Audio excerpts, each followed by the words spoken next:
A união estável chegou ao fim e agora? Eu tenho que ir no cartório? Preciso formalizar isso? Como que fica a divisão dos bens? Essas são questões que, se não forem resolvidas do jeito certo, podem te dar muita dor de cabeça lá na frente. Mas antes de começar esse vídeo, o meu nome é Yara, eu sou advogada, especialista em direito de família e das sucessões, também sócia de um escritório de advocacia que atua nessas áreas. E no vídeo de hoje eu vou explicar para vocês quando que a união estável ela precisa ser desfeita no cartório, quando que obrigatoriamente ela vai para o judicial e o que você pode fazer para se proteger em qualquer uma dessas situações. Para início eu vou explicar para vocês o que é a união estável. Ela é uma forma de constituição de família reconhecida por lei e para que ela seja reconhecida é necessário que as famílias preencham alguns requisitos. Então, a convivência pública, contínua, duradoura e a intenção ali de ambos os companheiros de constituir uma família. A diferença dela para o casamento é que a união estável ela não é formalizada no cartório através de uma certidão de casamento. Ela naturalmente acontece.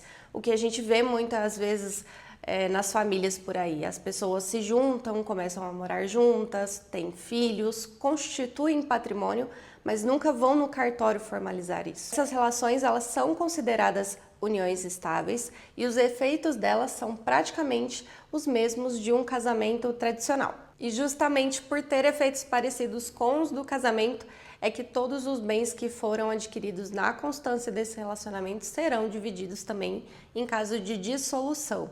Aqui a gente não chama de divórcio, mas de dissolução. Mas na prática significa que o casal rompeu e ali precisa dividir o que eles compraram em conjunto. Inclusive, para a legislação não há diferenciação nenhuma, porque desde 2017 o STF equipara os direitos de companheiros e de viúvos, aqueles que são realmente casados no cartório, até para fins sucessórios. Ou seja, independente se você formalizou ou não o seu relacionamento, no caso de um falecimento, você teria iguais direitos ao de uma pessoa casada. E para o divórcio é a mesma situação. Na dissolução, o patrimônio vai ser dividido, assim como seria num caso de um divórcio de um casamento tradicional. Bom, agora que vocês já entenderam que a união estável tem os mesmos efeitos de um casamento, vamos voltar lá para a primeira pergunta do início do vídeo. Eu preciso formalizar o rompimento da minha relação?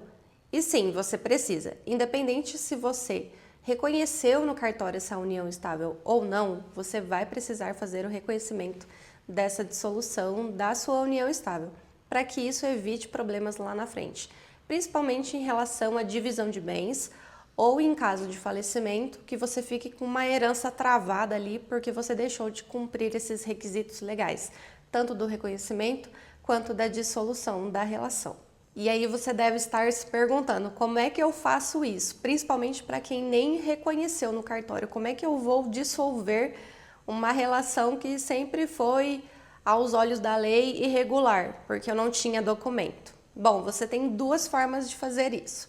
Se você estiver de acordo com seu companheiro em romper o relacionamento, em dividir o patrimônio, vocês podem fazer isso no cartório de notas.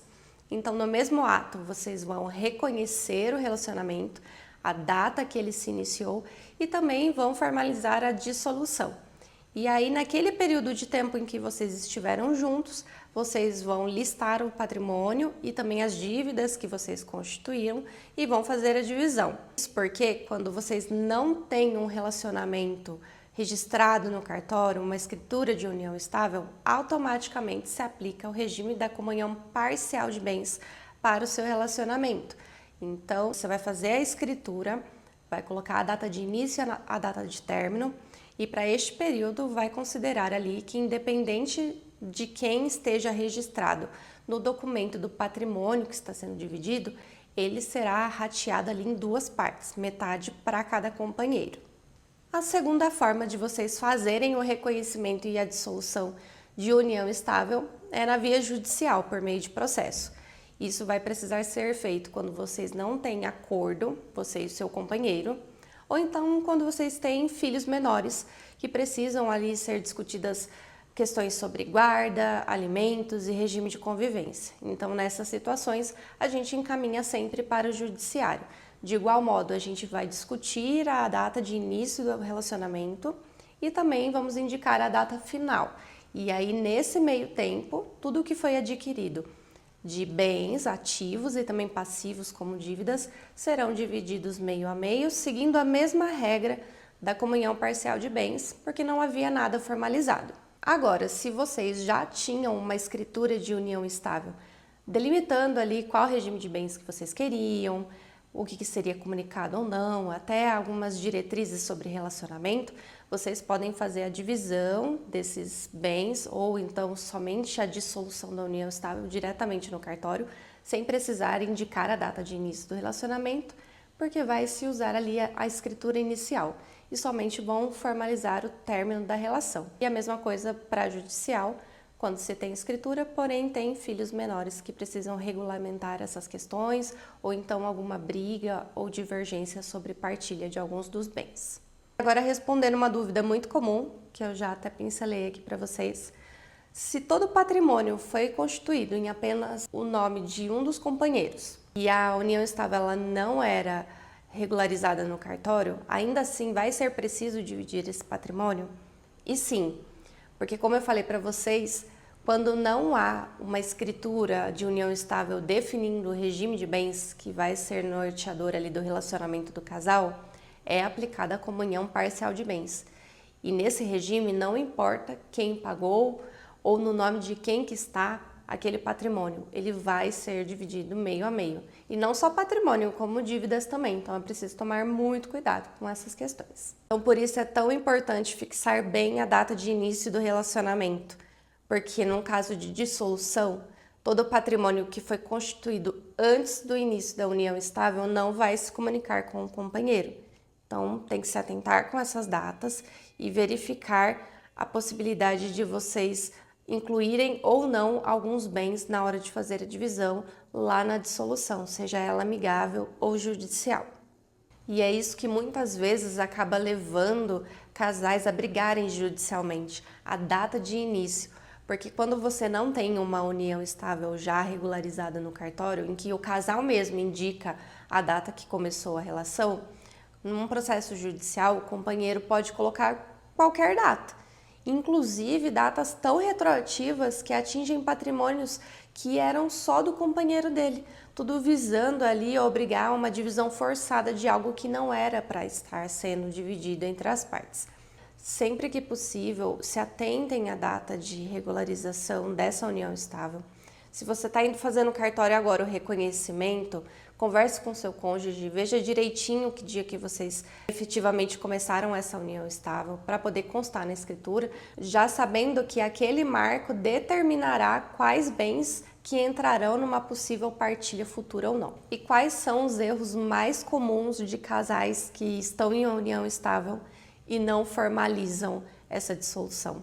A primeira delas é pensar que porque não fez o reconhecimento lá no cartório por escritura pública, também não precisa formalizar o fim. Pelo contrário, para poder acabar ali todas as obrigações civis que vocês têm entre si, vocês também precisam de um marco final, assim como vocês precisavam de um inicial. E por não ter feito o documento lá atrás, não significa que você já não possa organizar isso agora. Como eu disse, numa mesma escritura no cartório ou no processo judicial, vocês podem reconhecer a união estável com a data de início e também já colocar a data final desse relacionamento. Quais que são as consequências disso?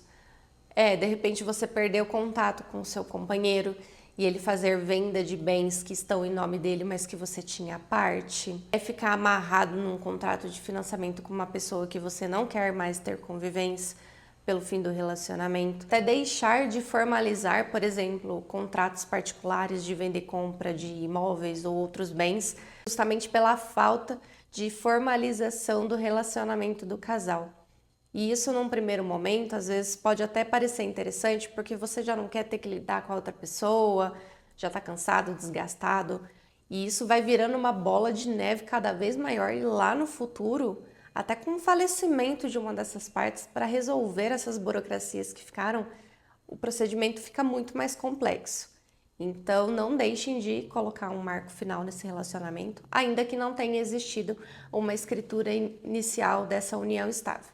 Quem está pensando em formalizar aí a dissolução da união estável, ou então fazer no mesmo ato reconhecimento e dissolução, quais que são os documentos que vocês precisam num primeiro momento deixar separado e levar para o advogado de vocês.